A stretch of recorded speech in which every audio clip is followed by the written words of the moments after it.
Can I get the countdown? What is it? What does it Wayne and Garth do? It's like and then the roll in. I even need to get Bryce to be more animated. Welcome everyone. Thursday morning, 2-minute late podcast. It seems that we're running pretty hard these days, wouldn't you say? We're running very hard. We have a lot to talk about today. A lot going on.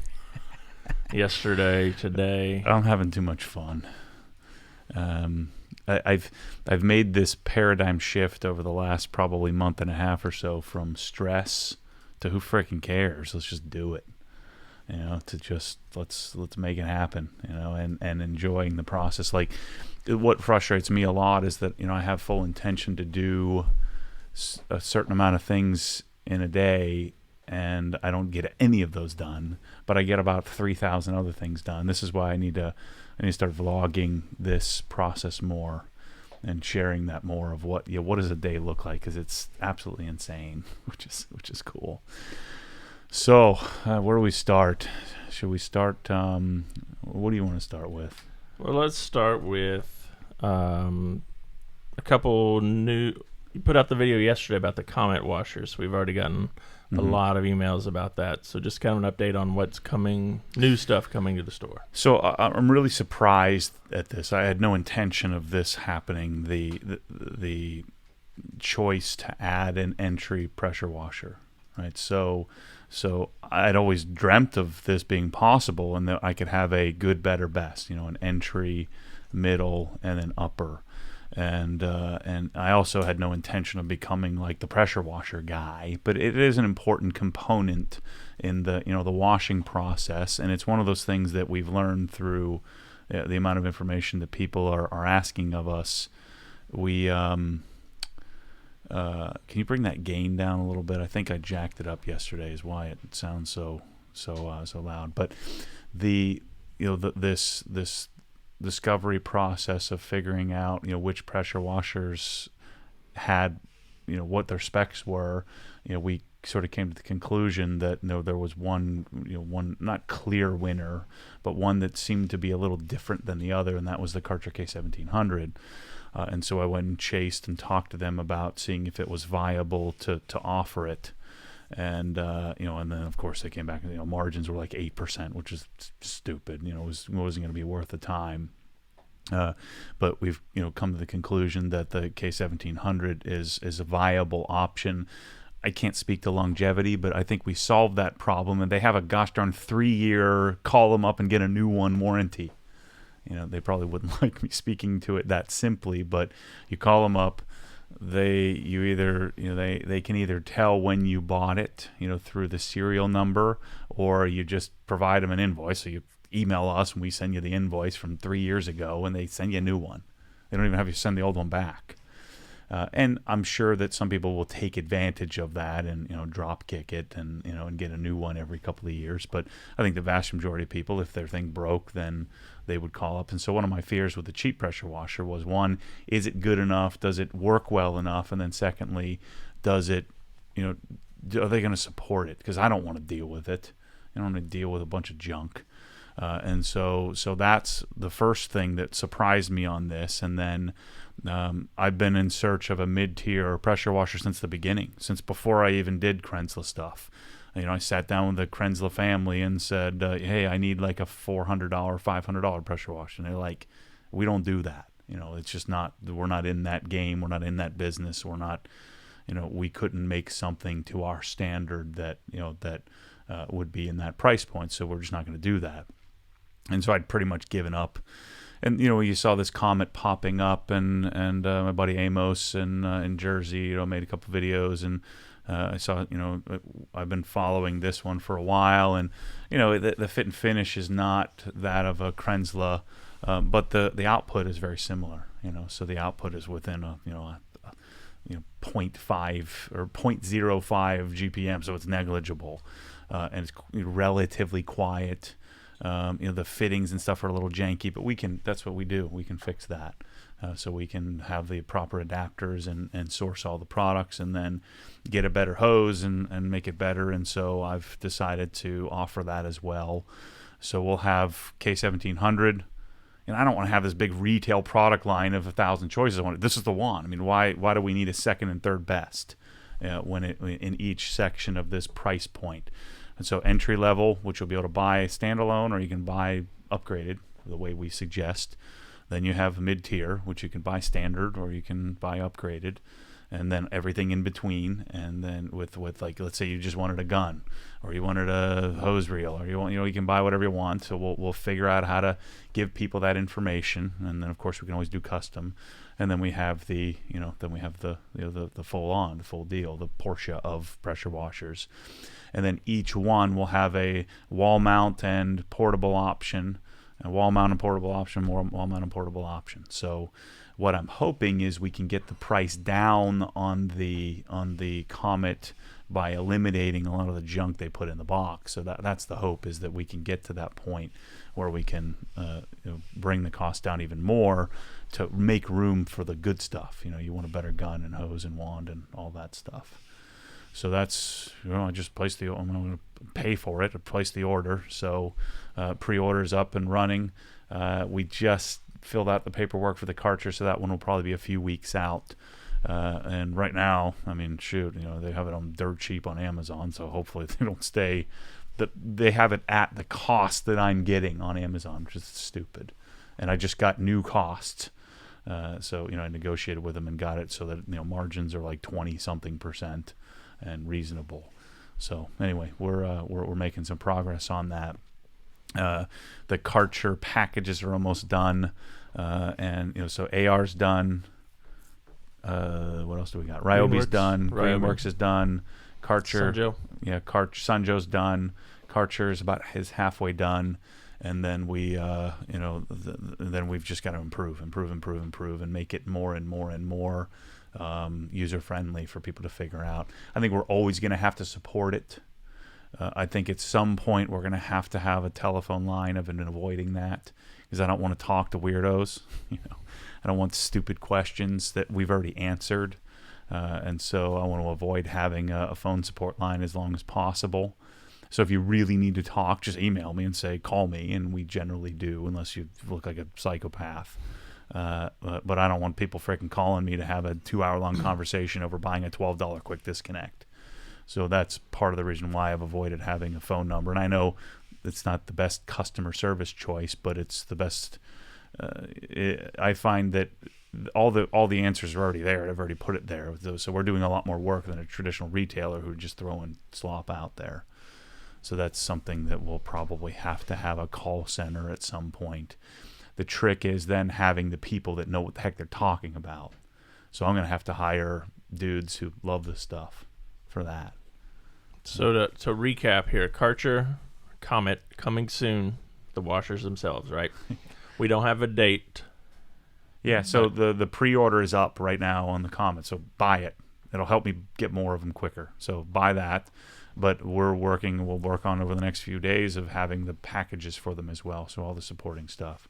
But if you really have to have one right this second, just email me or Chris, and we'll get it dialed in for you. But I'm going to order them. They're coming from Minnesota. I should have them in a week. I'm going to store them at my house. So we're having them delivered to my house, and I'm going to store them in my bathroom or something. We'll see.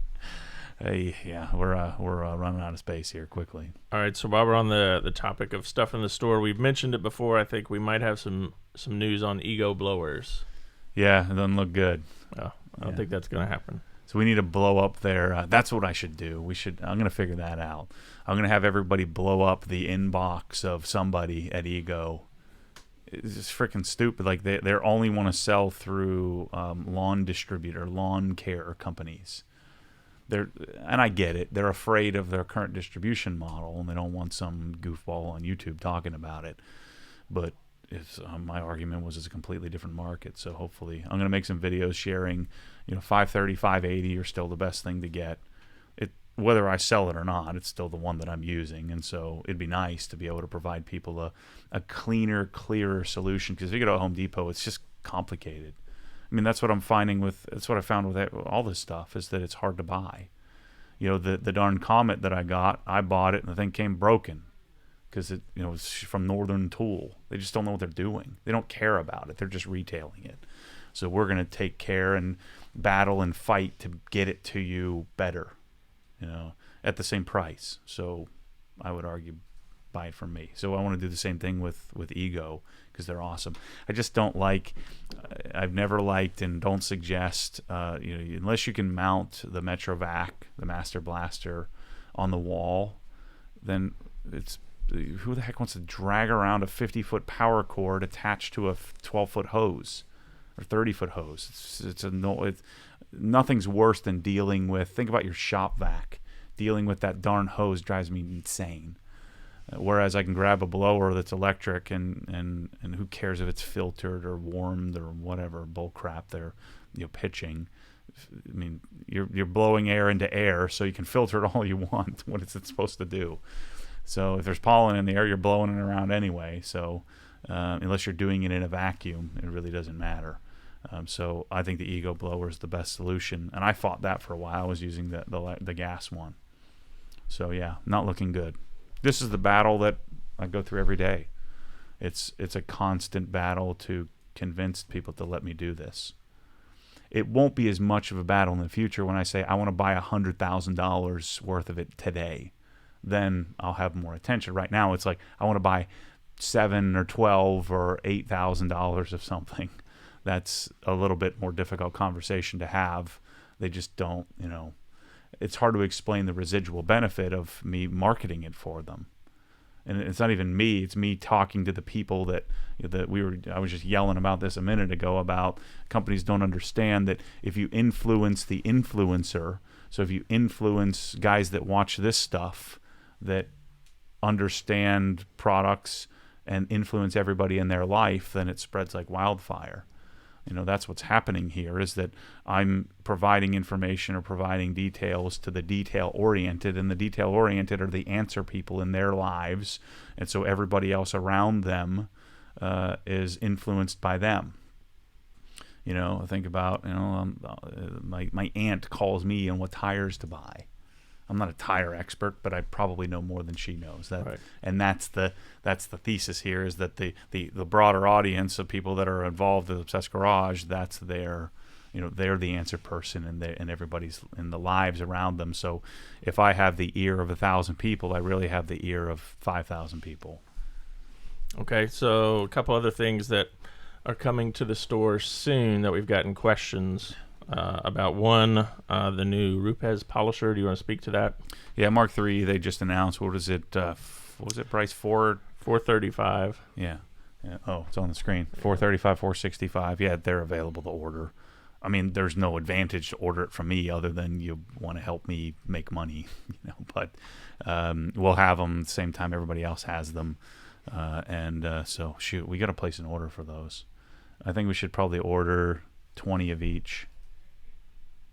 Maybe 25 of each. We'll have to figure that out. That's a lot of money. But yeah, we'll have to, I guess the orders are open for them, so I need to pre-order those to make sure we get them.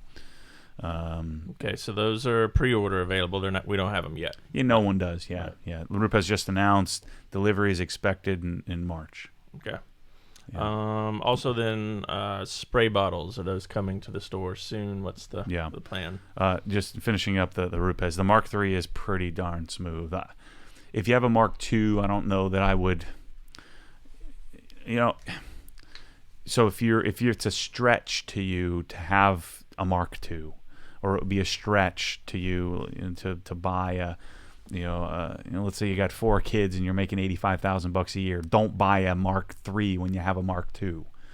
But if you're Mr. Baller and you like new stuff, I think it's worth the upgrade. And shoot, you can go on Obsessed Garage Marketplace and sell your Mark II for 20-30% less, and then get the new one. I think it is worth. I really liked. I'm telling you, if you have some experience with the Mark II, it is smoother. It's better.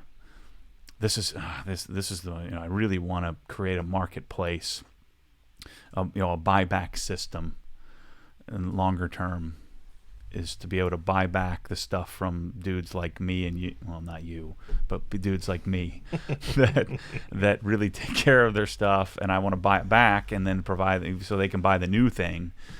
So that is a longer term. That's my get rich scheme, is to sell everybody this cool stuff, make a few bucks, and then be able to buy it back from them and resell it, and then sell them the new thing. You're like the college bookstore. You sell new books, you buy them back for 7% of what they paid and resell for 50%. 7%. That is true.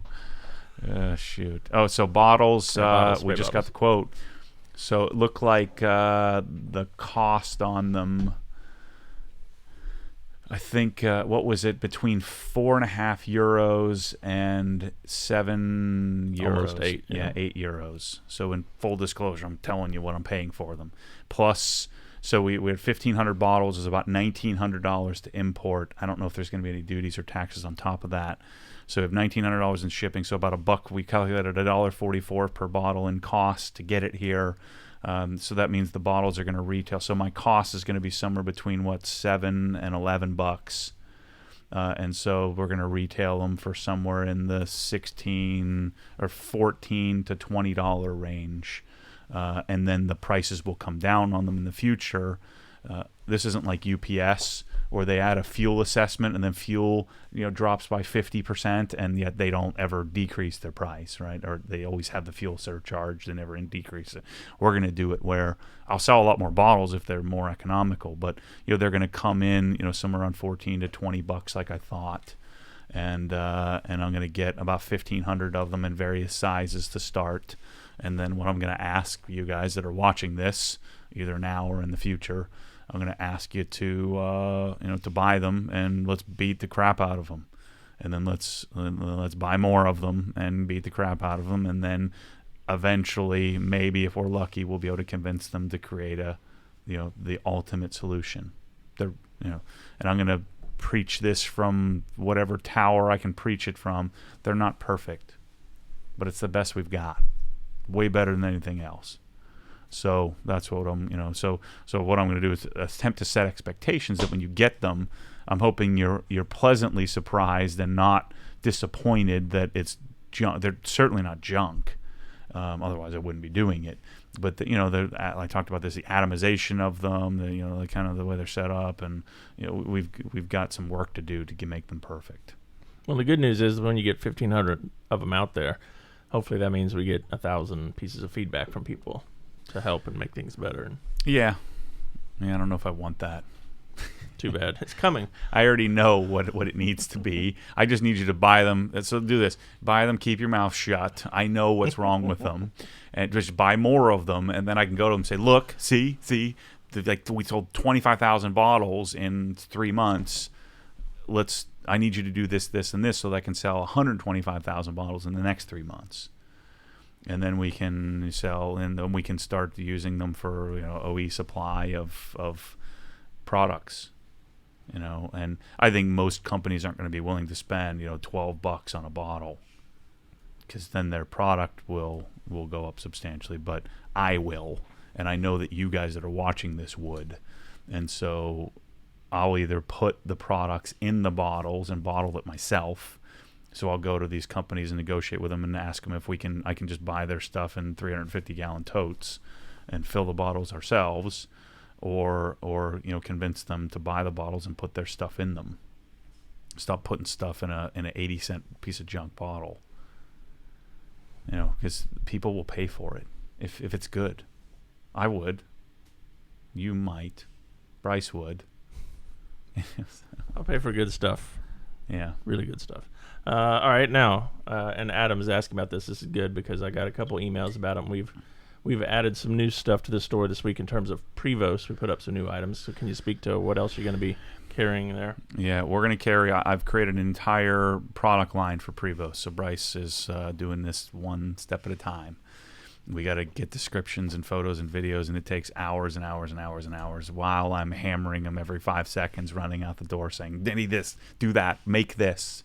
And so we're going to have an entire product line for Prevost, and I'm going to share, and I'll have some videos and things.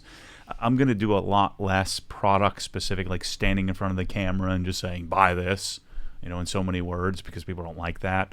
I'm going to do more in the midst of projects, showing people the product. So that way the people that don't give a crap about buying stuff aren't turned off. I'm learning a little bit better to not be such a bull in a china shop and be a little bit nicer. But the Prevost stuff, the full line of compressed air, everything. That stuff is amazing. It's probably the thing I'm most excited to see sitting on my shelf. I don't even care to use it. I just want to look at it. It's that cool.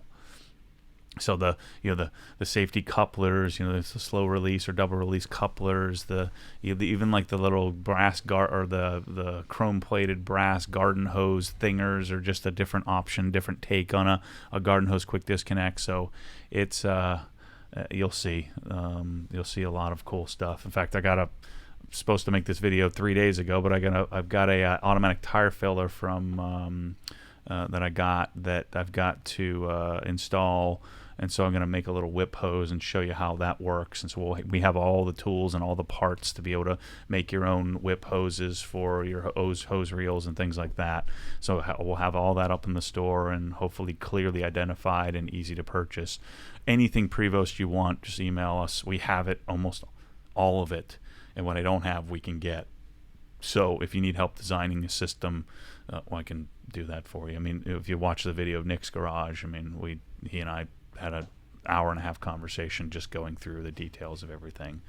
I'm not talking to you for an hour and a half. You're buying two couplers, but if you're going to buy $5,000 worth of Prevost, we can custom design it for you.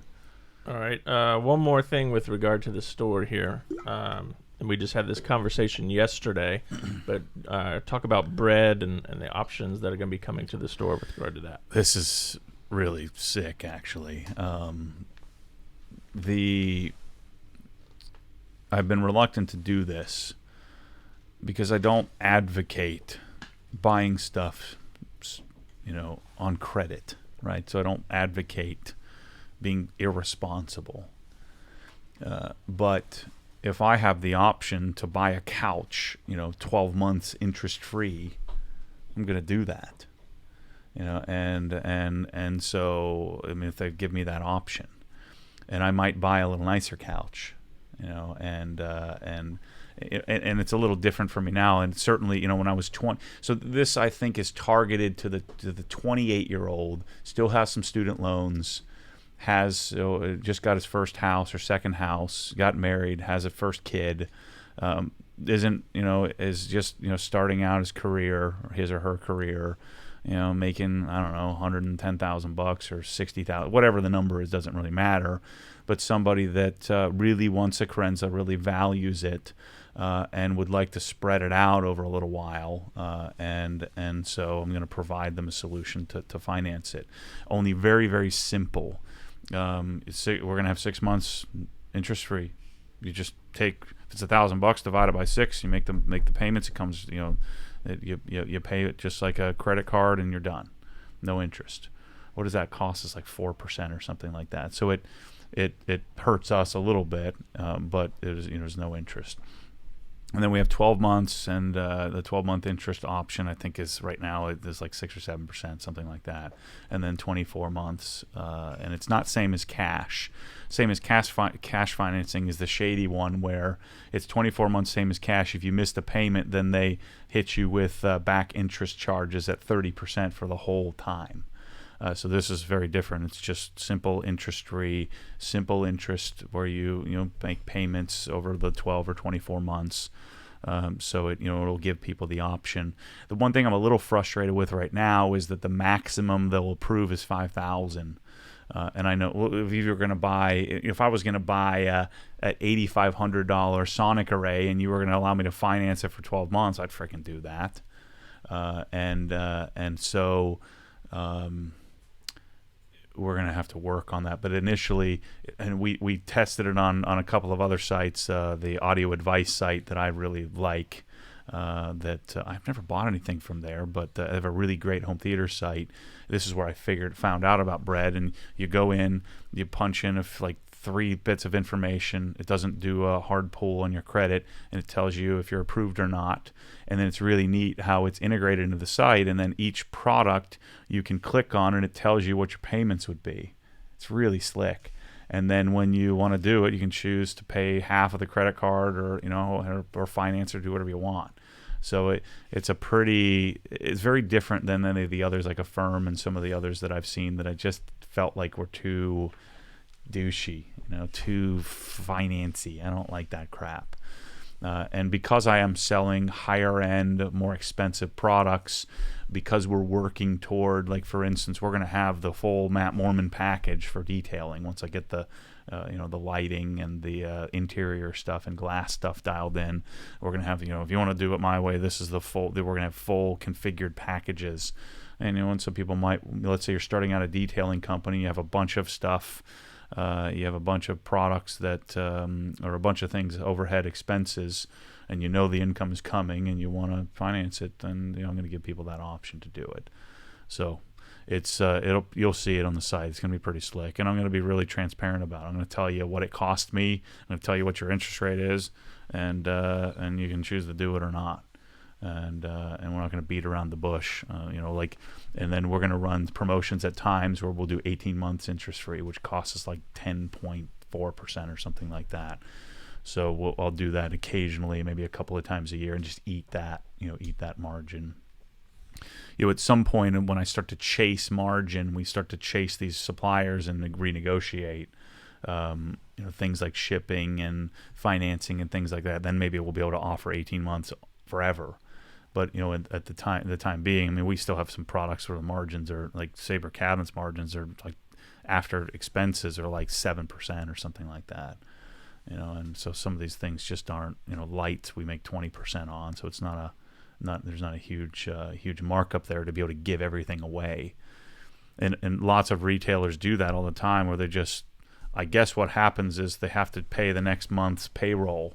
And so they just give it all away, and they just sell what is in inventory at a lot of loss at times. It just doesn't make any sense to me. I'd rather sell less and make a reasonable, profit on it to survive. And I think that the intelligent people that we want to buy from us understand that. So anyway, that's a lot more than you asked. Well, that's coming to the store in the next probably 2 to 3 weeks. Hopefully. Yeah. We're moving. It's crazy, man. We're like running a real business here. Don't tell anyone. All right, let's move into a couple of the videos. One of the videos you put up this past week leads to a big topic. You did a little spring cleaning and preparing for the open house / obsessed garage sale. So talk a little bit about that. Let's give out the dates and info and all that stuff. Yeah, open.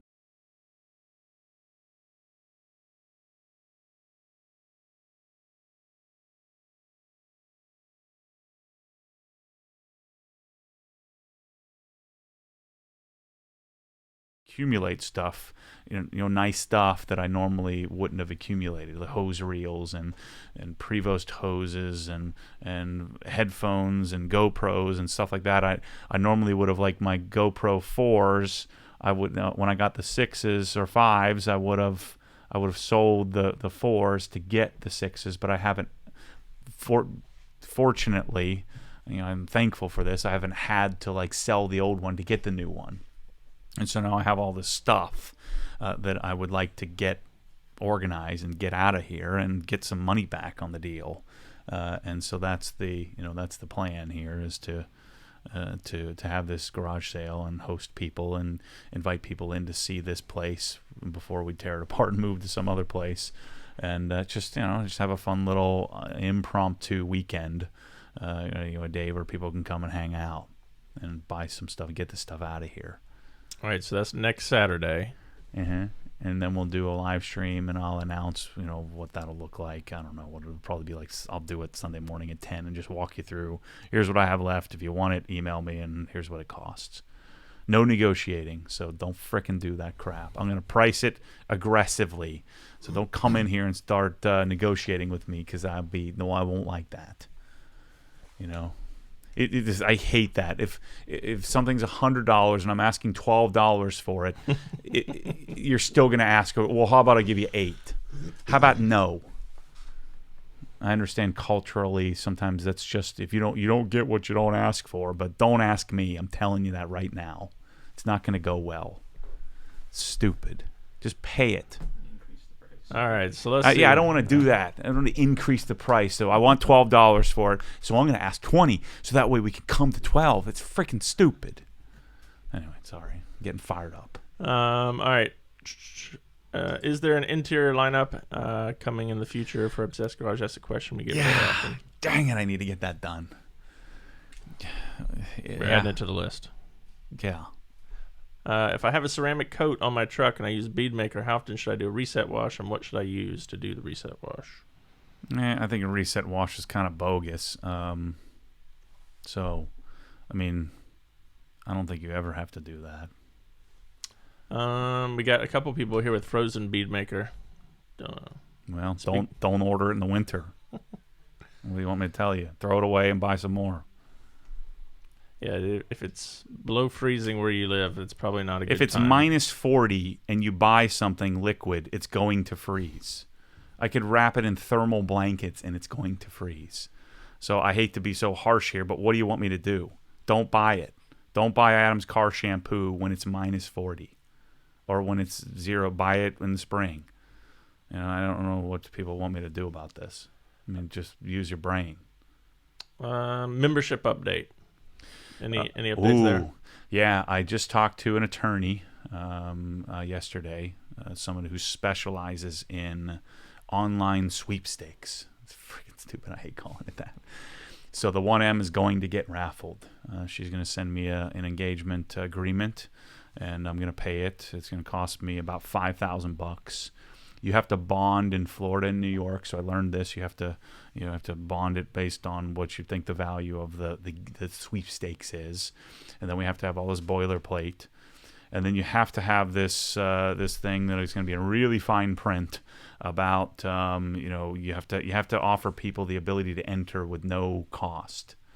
So you make it really difficult for them. Like, send me it has to be a 3.5 by 5.25 note card in pink, and then mail it to me, and then you'll get an entry. So if the risk is that if a bunch of apparently there's a whole sweepers loser group in the world, kind of like crazy couponers, that's a subculture of loser people that try to win sweepstakes, and so they try to exploit any of the fine print. But if you don't do that, then they complain, and then that's when the state of New York comes and tries to shut down your business. So anyway, that it's going to be something. It's going to be done. We're going to do it. And I'm probably going to do it. I'm thinking I got to get the car done so I can actually enjoy it. So we're going to detail it here this weekend, and I'm going to get downpipes, the exhaust. Did he say the exhaust was shipping? Is it done for the 1M? Yeah, they needed all the account information. So I'm assuming that means it's done. Yeah. So HMS is sending me the exhaust.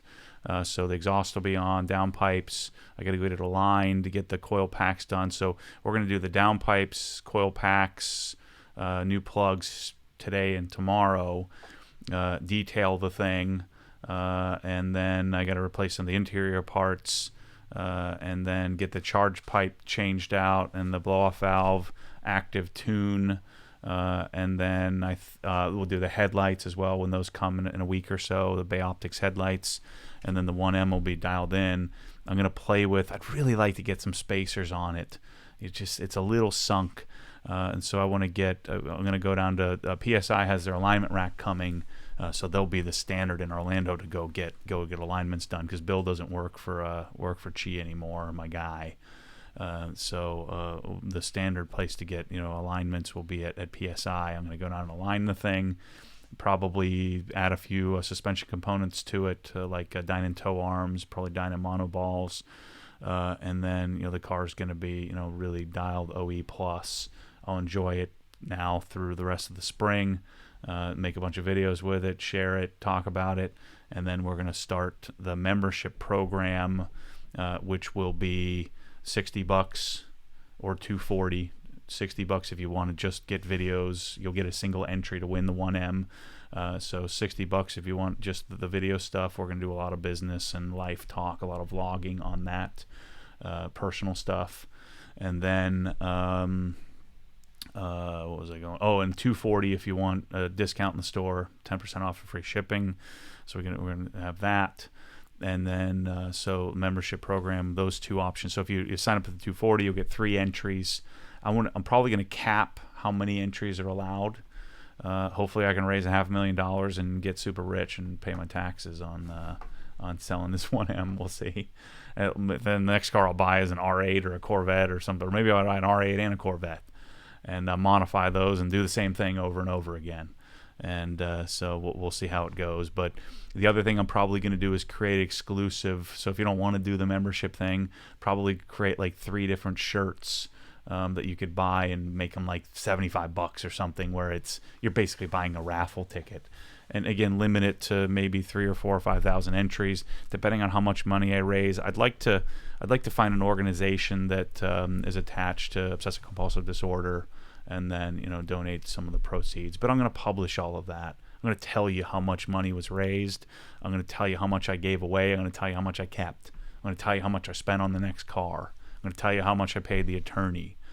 So I'm going to do all that, and hopefully it doesn't backfire on me. So how does that process work then? Like if I have an entry, is there some accounting firm somewhere that you hire to come in with a random number generator and pull No, there's a third-party app I think I'm going to install. I have to do a little more research. There's an app called Gleam that attaches to Shopify, and then then you just denote which orders are attached to that, and then I think it's going to be open to Canada as well. So Canadians can win. Hawaii, Alaska can also win. And then I'll put in the disclosure somewhere that you got to freaking get it there. You're going to have to pay the tax. You're going to have to get the car, or I'll pay for the shipping to continental U.S., but then we'll have to figure out how you're going to get it to Canada. But let's say you're 37 and you win a 1M. If you can't afford to pay the tax, you could disclaim it, or be smart, demodify it, sell all the modifications, and use that to to pay the tax, or go get a car loan. You're gonna get a free $80,000 car, so suck it up, And so if I want a $70,000 car and it costs me $5,000 to ship it to Hawaii, I'd pay the $5,000 to get it there, absolutely. Or I would sell it, win it, and sell it. I'll help you sell it. How's that sound? I think it's going to be fun. I think it's going to be cool. I hope some 18-year-old punk doesn't win it. Gosh, I hope that doesn't happen. It's going to be 18 and up, U.S. and Canada. Sorry to you Europeans. That one's sorry for your rules over there. Forget it. I mean, there's no way. I mean, it would cost me hundreds of thousands of dollars to be able to figure out how to do that. So that's the story. All right. So all that to say, membership program. Is there a timeline or? So I'm going to launch the membership at the same time as that. Okay. And the whole point of it is to give you access inside the hex. So that leads me to my next point. I need to hire somebody. So this is your chance, people. If you want to come work for this douchebag sitting here, or me, and by proxy work for Bryce and Chris. Or maybe if you're super qualified, then Bryce and Chris will work for you. We'll see how that goes. But I need an artist. I need a graphic designer, and I want them in here and on staff, like outside this room where I can walk out and bark orders to. And by bark orders, I mean involve you in super cool stuff. So what I'm looking for, I'm looking for somebody who is extremely proficient in Photoshop, Illustrator, what else? The whole Adobe suite. InDesign. Yeah, InDesign, whatever, Motion. I'd like it even more if you were Apple proficient instead of janky Windows, but whatever. Whichever one you're on to. You're going to work closely with Bryce, and again, we'll figure out who's in charge, but I'm in charge. You both will be doing cool stuff.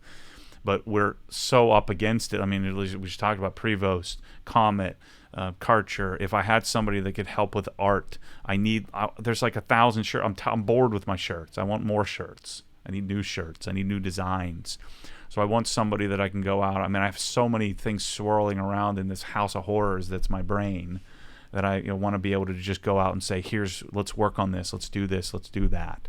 And I need to add rocket fuel to Bryce so that we can create more stuff.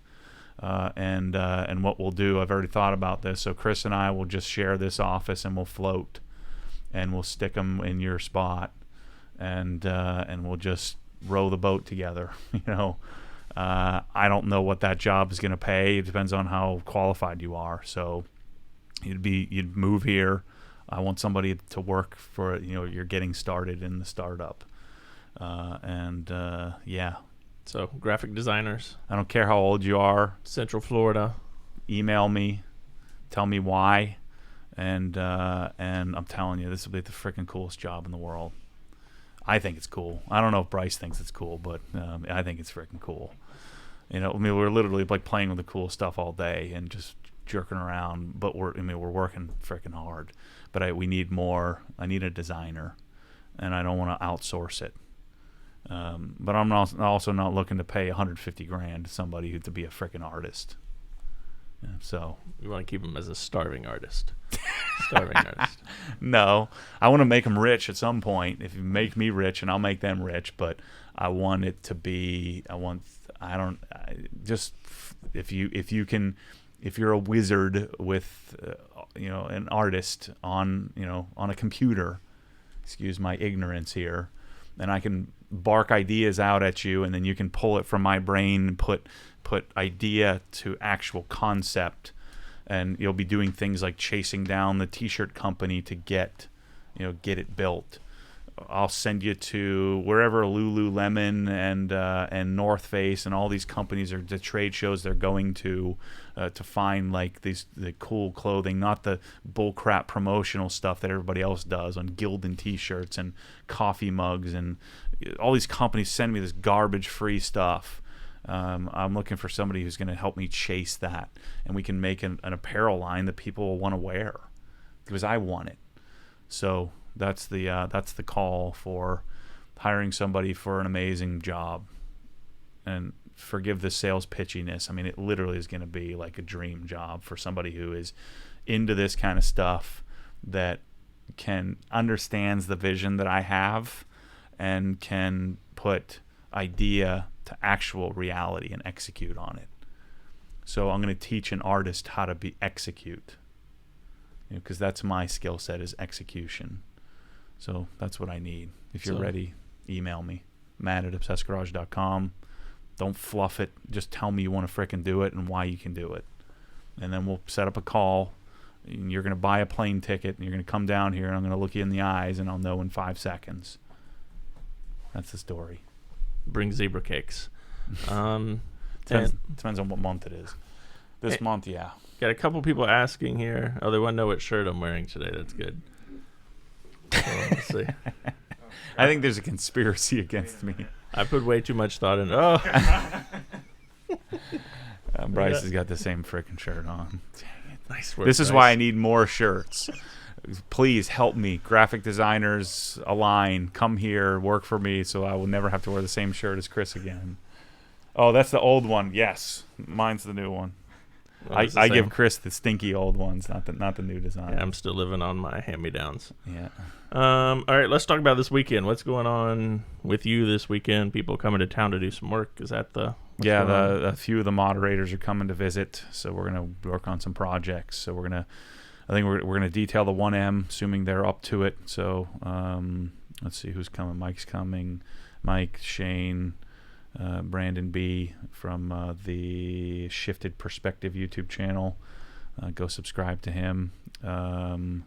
He's E39, E92 M-Car guy. Who else? And he details stuff. Who else is coming? Tony. You guys have seen Tony in videos. Tony built the rack out there for the polisher rack for me. Who am I missing here? Shane. And Max. Max, who's organizing the Monterey trip, is coming out. And then the other guy said, I'm not coming to do free labor, so screw you, I'm not coming. So I already do all kinds of free moderating for you on the Facebook group, so I'm not coming to work for free. So yeah, there'll be 6 of us. We're going to mess with the 1M, hang out, watch some movies, eat some zebra cakes, get some sushi, and hopefully organize some crap and play around in the garage here. I saw there's a bunch of people that came in here earlier. That's what's so cool about this place, is people just come here. Wait till we have a place that's like designed for people to come to. It's going to be awesome. All right, here's a question. Would you agree that paint sealant plus Colonite 845 topped with bead maker regularly will last just as long as the ceramic coating at half the price? No. It will last about half as long, and is way less than half the price because, again, those things, because you would top a coating with bead maker as well. So take the bead maker out of the cost equation, but so cost, yes, because you'd use a whole 60 or 80 or $100 bottle of coating, and you would use that once and coat the car and be done with it. But what's Colonite, 18, 19 bucks, and then Powerlock is what, 29, so you're what, 40, 45, 50 bucks, but that's going to last you like the rest of your life. So yeah, it is a lot cheaper, but no, it won't last as long. The other thing I'm wondering, somebody brought this up to me. So we got water spots on my dad's WRX, and I got water spots on my M3. I've never gotten water spots before. Ever. On my M3 or any car with Colonite. Is bead maker causing water spots, or is it just a coincidence? We can find out. Well, I don't know. The only way to find out is time. I don't think so. I don't see why it would. I mean, these water spots have to go through all that stuff, all this slop I'm putting on, all these layers of stuff I'm putting on there. And I don't know. I have to talk to Dave Phillips about that. We'll figure out the answer. There's a lot of questions about, when I talked about water spots in the M3 and the disadvantage that I got water spots and they're like, can't fathom how could the water etch through all that protection and get into the clear. And it's basically a super amplification of UV and direct sunlight, which heats it up, and it's like taking a magnifying glass and melting ants. The same thing happens. And so one of the problems with beading products, and I would argue bead maker doesn't even bead all that well. It sheets much more than it beads. And so when you have water beads on the surface with mineral content and you heat it up to 250 degrees, it's blowing right through everything right into the clear. And then what happens is, so your paint is expanded from the heat. You have superheated, water with mineral content that evaporates really quickly. It etches right through all of that protection. And so what happened with me is I tried using, because the way to remove a mineral deposit is to chemically remove it, but sometimes that doesn't work. And so I tried every chemical known to man for removing those, and none of that worked. So everybody's saying, well, just use wheel acid. Well, I used stuff that's a lot stronger than that, and it didn't touch it. So did all of that, and then got out polish and started polishing it. And of course, I heated up the panel in a different way than it was heated up before. So Jason Rose and I had a long conversation about a couple of options. Option one is don't heat it up, see if that removes. So that's what Andy Ward, Proficient X, KXK Dynamics, he was telling me to do, is manage heat. So lubricate an aggressive compound like M101 with a microfiber pad, but add some like M205 or some other more lubricated polish and keep it under 120 degrees and see if that removes it. And then another option is to heat up the panel, because Jason Rose is talking about another way to possibly get the water spots removed is to recreate the condition that created the spot. And so get an IR lamp or a heat gun, heat up the panel before polishing, and then they may just disappear and they may come out really quickly. But taking and heating up the panel with polishing in a different fashion than it was heated up originally will just swell the paint, in essence hide or mask the deposit, and then when the paint returns back down to its normal state, then they show back up. So water spots are complicated. So and you hope that you can just wipe it off with a spot remover, or you can chemically break it down, but it doesn't always work out that way, depending on how etched it is. And sanding it isn't going to really do anything. You'd have to sand way deep into the clear. So sanding isn't really, I don't think, an option either. So anyway, we're going to figure this out. It'll be a fun little case study. So that's what got me heading down the path with the Felsco and figuring out what's the right paint depth gauge, which is one of my emails that's driving me crazy. I've got 2 emails that are flagged in our inbox, right, that just keep sitting there, and they eat at me like a termite. It's like eating at the foundation of my soul. But I keep thinking, I'll have some energy to go and dig into it. What I'm finding is we are running so hard every day that by the time I get home, I just crash. I just lay on the couch and I can't think anymore. It's a really weird way to exist in comparison to before. I would go and be a financial advisor. It was freaking easy. So half the day I was just piddling around doing stuff. And that's when Obsessed Garage was born, was a side hustle. And so now we're hustling like it doesn't stop here. I don't know if you recognize that at all, but I get home and I'm done where I want to be. And the thing is, I'm done, but I want to be doing more research. So anyway, I'm getting there. One of the videos that you put up this week, kind of coming off the Rupes trip, was about Nick Jones' garage. And so there's a lot of positive feedback, a lot of questions that came for that. I know he's probably gotten some contact. Yeah. What did you see there that you liked, or maybe some ideas that you had that you can take from it, or suggestions for folks? He chased the vacuum thing. I forget the model number. What was it, Mighty Vac or something like that, or Mighty something or other. You'll have to watch the video, and he explains it there. But the vacuum system is pretty sick. Obviously the radiant heat in the floor is super cool, and they did all kinds of neat stuff there. But it's cool to see, a building very much almost identical the way I would have done it, with some additional stuff that I hadn't thought of. It was cool to see the slot drain that he had, which I've been considering doing for my wash bay. I'm going to do there. And then he had a really cool thing where they did a drain right underneath the bucket filler. I thought that was genius. I love that. And it was stout. That thing was probably $800 or something like. It was awesome. It was super cool to go see. So I'll be back out there in March, so I'll make sure to make a trip up there and check it out again, and see, the progress he's made, because, he has to get flooring and cabinets and stuff like that. I don't know if we'll have it by then, but he'll have some more updates for it.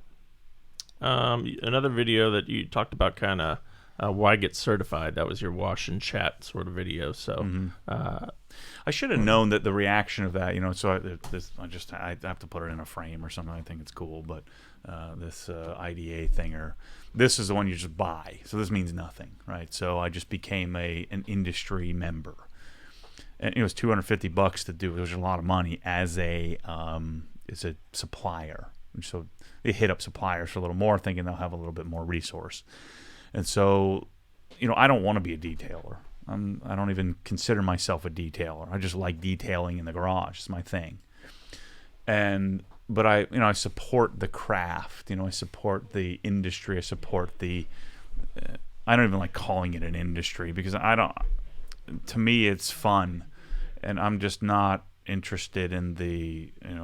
Again, I'm not interested in the craft from a delivering it to a customer perspective. Again, we may build a detailing company, but again, I would do it very differently. It would be a very boutique, very specific, you're doing it my way kind of thing if you want us to do it. If not, we just won't do it. But the thing I've learned in this life is that when you pursue things, you become certified in things. It's never hurt me once. And, it costs money to do that. And so I know some people have this weird attitude. It's the same people that have weird political attitudes about things, that they make up some story about something that just doesn't make any sense. It's just, they just took a position, but there's very little behind it, or very little fact or very little research behind it. They just said, what, this is a waste of money. They're just screwing people. And no one's getting rich off the frickin' IDA. It's somebody trying to organize and create a set of standards for something that, we talk about this all the time, there's no right way to detail. But there should be a set of standards, both ethically and physically, the actual physical standards on how things should be met. And it won't solve all the problems. Like, the Certified Financial Planner designation, or the board, the planning board that comes from that, they certainly don't control fraud and issues like that. Professional engineer, to become a PE. I'm sure there are teacher certifications, things like that. That all of that stuff, I think, certainly doesn't hurt you for trying to get a job. I understand. Like in my case, I'm not really interested in getting an MBA. It doesn't help me in my business. But an MBA certainly wouldn't hurt me in my life. I would learn some things, and so the becoming a certified detailer, CD, or a CT certified trainer, it's just cool. It's interesting to me, and yes, you have to pay for it. But if I was a detailer, I would have had it the millisecond that they came out with it. And another guy made a comment, which was, I think his name was Mitchell, on YouTube, which I thought was pretty telling. And again, if he listens to this, I don't hold it against him. But his comment was, look, I would, most of the trainings or the certification trainings are somewhere, not near me. And so I'd have to pay this, I'd have to pay travel, I'd have to lose time in my business, and so or in detailing. And so I can't do that. I can't afford to do that. And so my comment to him, and I hope he didn't take this the wrong way, I'm sure he probably did, but my comment to him was, that to me seems like maybe the reason why you can't afford to do it. It's probably a bigger, there's a bigger blind spot that he may have that is holding him back otherwise, right? So you end up with this mentality that, so it didn't sound to me like he was against it at all. It was just, hey, I just can't afford to do this. But when I think, instead of saying, look, I can't do this right now, but I'm going to work toward getting it done.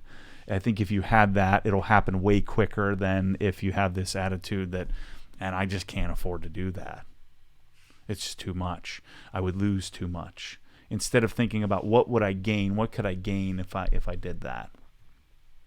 Here's an example for me, and I probably shouldn't tell this, but Gary Vaynerchuk, Gary V, is someone who kind of, I don't want to say got me through, but I was really consuming a lot of his content when he was when I was making the transition from financial planning to this. And he has something called the 4Ds, which is a 2-day, very, very expensive, depending on what your definition of expensive is, 2-day immersion type thing, almost like a mastermind. Thank you. Yeah, a mastermind type thing.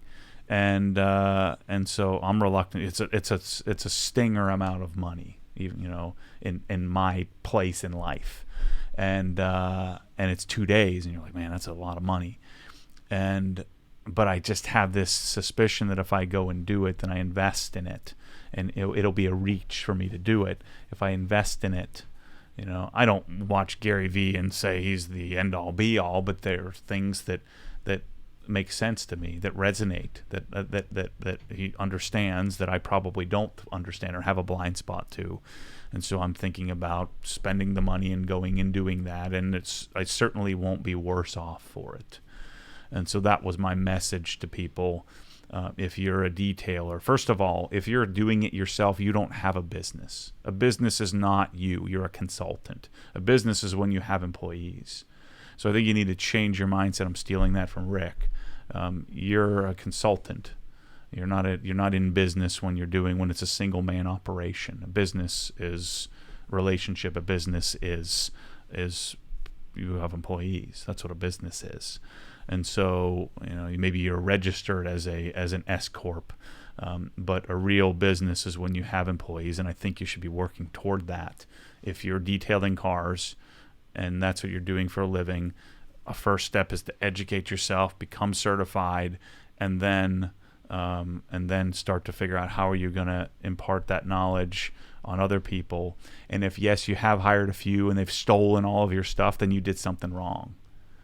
If I hired you and you came in here and you 6 months later just went and tried to do everything that I'm doing, then I did something wrong. I should be making it so that you want to be here. And if I should be able to figure out, hopefully, have an environment where you could come to me and say, look, I need more. I need to be stimulated more. I want to learn more. But if you just hide behind the fact that, well, I taught him everything I know and then he went and stole it, you need to do better than that. And I know not everybody knows how to do that, and you have to learn, and you have to figure that out. But I think that detailing is just one of those of any career. If I was an architect, if I'm a teacher, if I'm a lawyer, if I'm a financial guy, if I'm a professor, when does it ever hurt you to go and become better educated? Don't hide behind the crap that, well, I didn't go to college, and you start to say why. You didn't go because you didn't go. That's fine. But it certainly wouldn't have hurt you to go. Even if you ran up a bunch of debt. Just don't be stupid and, go and run up $400,000 of debt with a psychology degree. And you're going to make $38,000 as a psychologist. That's just dumb. Don't be dumb. So that was the message.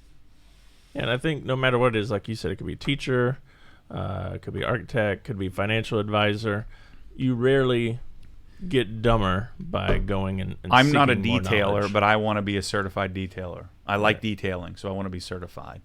I wanted to become a certified dent wizard until I realized you have to be a freaking artist with 20 years of experience to be able to figure that out.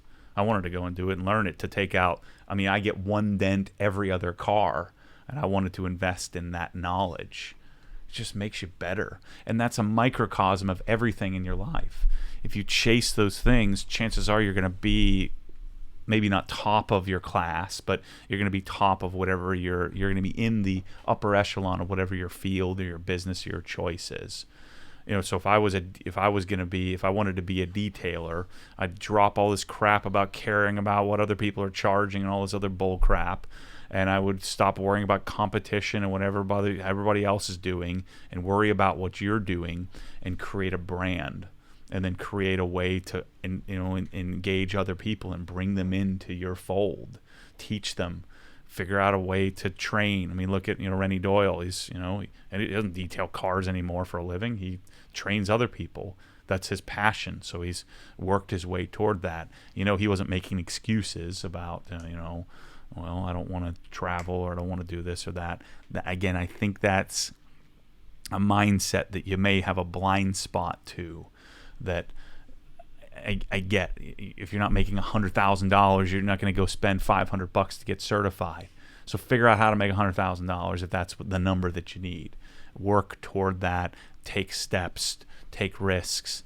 And just throw 100. Maybe it's not 100,000. Maybe it's 50,000. Maybe it's 25,000. Whatever the number is, but try to figure out what that blind spot is.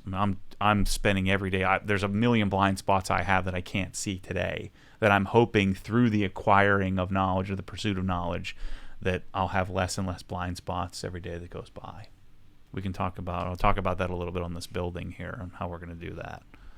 Good. That's kind of where I was going next then, since this is sitting here, and I think we covered most. This wasn't by design. It's the only thing. I don't like to have stuff on my desk, so I've got these two things that I've got to do something with, because we don't have any drawers here. I don't want drawers full of crap. Well, quick question real quick on the IDA stuff. Matt, are you planning on getting certified to do SV certifications for others? Yes. Okay. I want to, whatever they got, I want to have, and I'm going to share it. I'm going to video it. So I'm going to video me with my thoughts of taking the tests. I hope I fail. That'll be fun, because then people can really stick it to me. So you don't know jack about detailing. You shouldn't be talking about it. And guess what? Then I'll pass. I'll figure out what I don't know. I don't think I'm going to fail, though. Excuse the arrogance there, but I think I know everything. We'll find out. We will be discussing those scores on this podcast on this YouTube Live. Yeah, Brian likes to remind me when I got a 20% on the electrical exam that he'd created. Yeah, and the two that I got right was just a flat-out guess. All right, so what is the deal with this? I know we have a deadline coming up tomorrow, maybe, that you said. Yeah, so here's the story. When I first moved in here, before anybody was here, my parents had just moved down that day. So we didn't even have any racking or anything. We just had everything laying on the floor. And a guy walked in and said, hey, I built this building. I had already been in here for a little while. I built this building for the guy that owns it. And if you'd ever like to build a building, I own some property out back here. I'll build it for you. And he came in, drew a little thing, and says, at the time I think I said I wanted 4,000 square feet. And so he came and drew it and said, this is what it would cost. I don't remember what it was. It was something like $500,000 or something, like $400,000. And I said, well, we were doing, we just started taking off at that point. So we were doing $150,000 or so. So this was 7 months, 8 months ago. So we were doing, $150,000 to $200,000 a month in product sales. And I just quit my job, and I just hired my parents full time, and you weren't here yet, and it was like, oh crap. Now I'm in scarcity survival. Now I'm responsible for 3 people, 4 or 6 people between my parents and me and my wife and kids. I'm like, oh crap, here we go. And so I kind of put it on the back burner. And then through this whole time, of course, I've shared the whole, the 10-year vision. I hired a master planning architect. That was a recommendation by my coach to start thinking about the future. Go and shop and figure out. This is pursuit of knowledge. I don't know jack. I know very little about real estate, and at least commercial real estate. I understand how to buy a home and a mortgage and all that crap, and property tax and millage rates and all that stuff works. But the commercial side of things is a different animal. And zoning and things like that. And so part of this exercise of me going and sharing with you the 10-year vision, showing you the $2.8 million property and starting to think through, how could that work? Could I make that work? And I think I confused some people in that I didn't, I'm not doing that tomorrow. Maybe I would. If we went and tripled our business overnight, then I would have bought it. But we didn't, and we're not going to. It'll happen slower. And so chances are we'll do some sort of destination as part of the process. But in the time being, we got 2,000 square feet. We're running, I think we're probably going to do 6 to 10 million, and we're running out of room. And we can clearly afford a bigger facility. We need a bigger facility. I think at some point here, we can keep doing it out of here, but I think it's going to bottleneck to the point to where we have too much going on in one spot. So I'm going to go and make an interim move. So he came in the other day. Again, I've been looking at buying this building. We talked about buying the building out back here, and he didn't know squat about it. He just walked in and said, all right, I want to let you know what's going on. This property out back here, I've subdivided, sold some of it off. I have an idea for you for building a building. I said, I think I need about 6,000 square feet. He said, I think we can build that on there. And so we came up with some terms and some agreement on what to do and how to do it. And this is where, should I explain this or not? This is where I would have been the guy that said, look, I can't afford to go and do this. In the past, because this building's going to be probably $700,000, which is I think pretty reasonable. It's on 3/4 of an acre, so we're gonna have to do a feasibility study to make sure we can get trucks in and out of this thing. And this is a next move. I don't know if it's a 3-year move, it's a 6-month move. I don't know what it is. I don't care. We need to make a move. This seems like a logical choice. I don't want to have 30,000 square feet yet.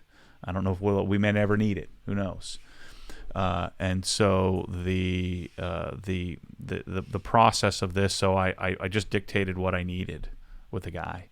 I said, look, I need you to finance this. I don't want to go to a bank. Our business is 18 months old, and we're showing a loss.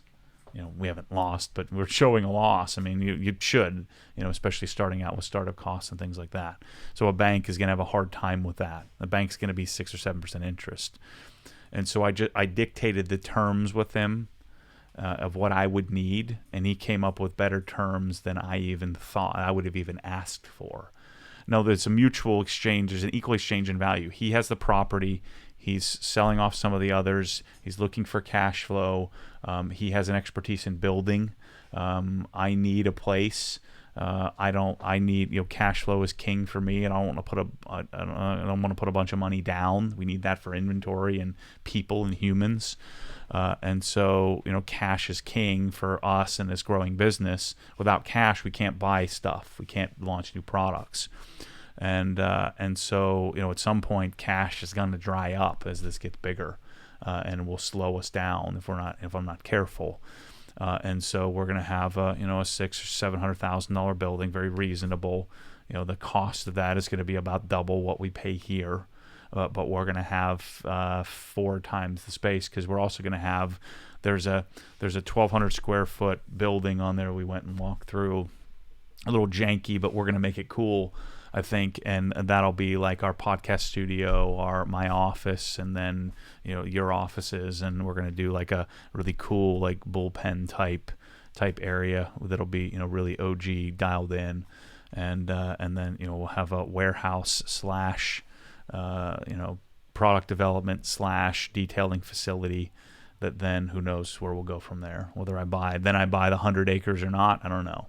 We'll see. I want to do this hopefully infinitely without a partner. I don't want any freaking partners. I don't want anybody telling me what to do. So I'm hoping I never have to raise cash. So I'm hoping I don't have to have investors come in. And it depends on how big this gets. I think it's an inevitability. If we're going to build a $100 million company, I think it's an inevitability I'm going to need to bring in some sort of financial partners. But again, I don't want people telling me what to do. Maybe we'll create shareholders of some sort, own a private company, privately held company where we have Obsessed Garage shareholders. I don't know in the future, but I do think that we are onto something here that is significant, and I think that you guys helping me, and then my tendency to execute, I think is going to win. And so this will be our next step, which I think is going to be cool. So I'm going to be sharing what I think is going to look like. And then I'll probably end up dictating exactly how it's built, but there will be some ideas that people will give me that I didn't think of. So I'll probably share what it looks like and what we're talking. The building's going to be 50 by 120 if we can fit it. Dual loading docks, dual other entry. So we'll have 2 other entries. I'm debating whether we have an actual entry, like where you walk into the building, or if you just walk into the building. So I'm going to figure out how that works. No microwaves, no break rooms, no refrigerators allowed. No scooters. Everybody's standing up. No scooters. So that's more of a, just to clarify for people here, that's more of like the warehouse type, and that'd be something we're working towards owning. Whereas right now we're kind of in this spot, we're leasing it. Yeah. The building's leased here, and if I buy this building, it's 3,600 square feet. That's just postponing the inevitability. So we're going to go 6,000 plus the 1,200, so it'll be 7,200 square feet. I think that'll be a good size building. I think we could do 25 million out of there. And then if we're doing 25 million, I'm stockpiling cash, then I'm going to go write a check for 200 acres somewhere. In a few years, 3, 4, 5, 10, 20, however many years that takes, and then that affords us the ability. Because what I want to do, I want to stock everything. I want to stop drop shipping. I don't want to drop ship anything. I don't care if it's inefficient. I also want to take a lot of products to Amazon, which means we would need the space to be palletizing and shipping off to Amazon distribution. And we're about to turn on SEO. And advertising on Instagram, Facebook. We're also going to start. It won't be an email campaign, but what I've always been talking about was if I thought, once a month or once every other month, if I could provide some value to you, to all the people, the customers and clients who have bought from us, if I can provide something of value to you, I want to be able to distribute that and get that information out to you. So we're going to, adding financing, adding all these options means that, we're on pace to do. I think we might do our first $500,000 month. We did 474 in November. 472 in November. Now the margins were squeezed on that because we did free shipping and 10% off. But I think we're headed to $1 million plus a month. In product sales, and that just affords me the ability to chase more cool stuff, get more people here to help me rocket fuel this thing, and create the place that I've been dreaming of, create the place that I would want to frequent. That's the message. That's the choice. I probably shouldn't be so candid with this stuff, but I don't know any other way to do it. So that building, I'm going to sign the deal Friday, and hopefully we'll have the building done. My guess would be end of the year.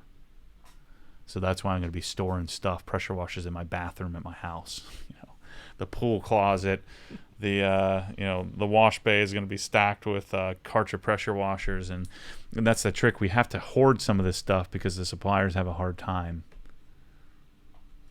So we're managing inventory. We're attempting to manage. You see stuff out of stock all the time. I don't like that. I like the fact that it does create a little bit of a supply-demand curve shift. If you know that it's not available, it makes you want it more. Makes you tend to be less procrastination prone, and you'll buy it when it comes back in stock. But it also means that there's a large demographic of people that go elsewhere to look for it.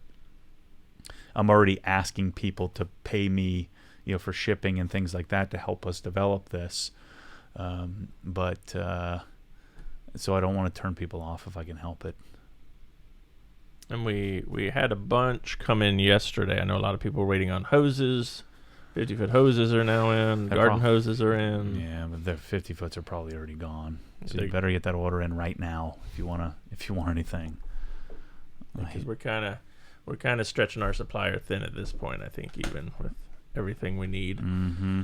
All right, so let's look ahead here to anything on the calendar you might want to talk about, traveling, where you're going in the coming week or two. Next week is going to be sick. I can't talk about that yet, but Monday, Tuesday, Wednesday is going to be if you've been hankering for some detailing stuff between this weekend and next week, you're going to be fired up because it's going to be awesome.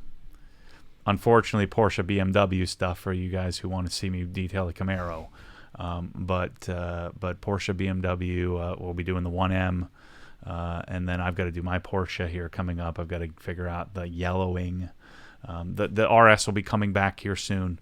The 1M is kind of stolen all the attention. It's like the new child, but the RS will always be there. So it's always the chosen one. I used to say the prodigal son, but I think I've always had that definition wrong. Prodigal is negative, is it not? The prodigal son left. Yeah. And then he came back. Yeah. So I used to call myself the prodigal son, but that was not a positive. I need to get my definition straight. Rupes Advanced. How many spots we got left? Let's see. I think we have 2 spots left for Monday, Wednesday. Yeah, and then we have 7 on the other? 8. 8 spots left for Wednesday, Friday. You guys got to sign up for this crap, man. It's gonna be freaking awesome. Pony up the cash. I just made this whole pitch about how you need to improve yourself, so just do it. So I can book all this and make sure we do it. It's going to be amazing. The main event is amazing, but this is going to be so much freaking better. I can't wait to take it twice. I'm going to take it twice, and I'm going to participate and do it. Just do it. Pressure washers. I'm going to be in Los Angeles on the 24th to the 29th of March. Yeah. Doing stuff at McGuire's, Smoking Tire, Leno.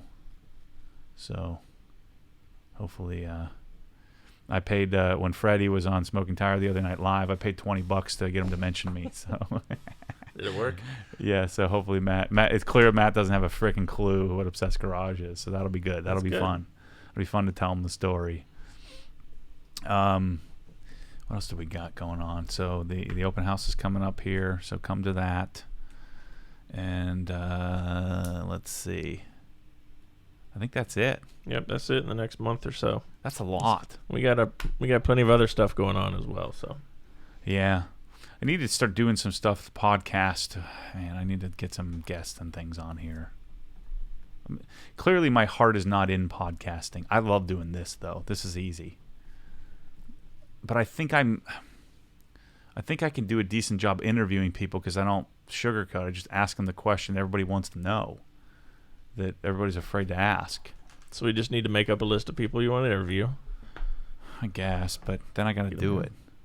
Well, yeah, that's kind of part of the deal. And there aren't a lot. I'd like to interview Rennie. I'd like to interview Matt Farah. I'd like to interview Adam. I'd still like to get him on here, even though I know the story. It'd be good, the story. Adam of Adam's Polishers. Yeah, Adam Vitale, yeah. I'd like to interview Derek, the CEO of Adams. He would come on. He's super candid and tells it like it is and cues you into stuff. So you're going to be seeing all these people in the next month or so, right? Yeah. Or at least near them. I think you can make that happen. I guess I could. I don't know. My heart isn't in that. I like videos better. I like this where we can just sort of update people on things. And then we're going to have to figure out how to do this where I give people, in the membership program something extra. So we're going to have to figure out how to do that. I only got so much to give, Chris. There's only so much in this crazy brain of mine. So much Maddie to go around. Yeah, apparently. Anyway, that's all we got for you today. Hope that gives you a little more insight.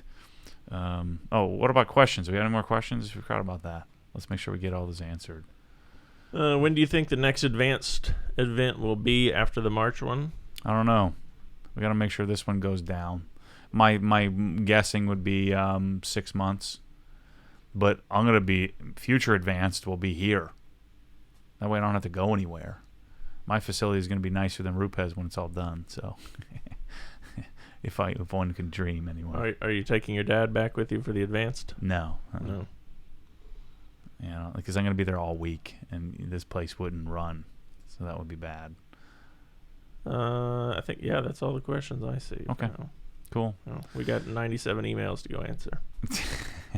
Shoot. We still have quite a few of the cheap pressure washers left. Get those out of here. I'm begging you. Let me bring that up real quick here. So we have 4 Sunjo machines. 1, 2, 3, 4, 6 Karcher machines, 6 ARs left. So we've sold 3 or 4 just yesterday and today. So if you are interested and you want to buy one, you can email me, Chris at Obsessed Garage. I'll kind of give you the list of what's left. I'm tired. I've literally organized them in the garage 35 times, moving them around, lining them up, and I like seeing how I'm lining up less and less.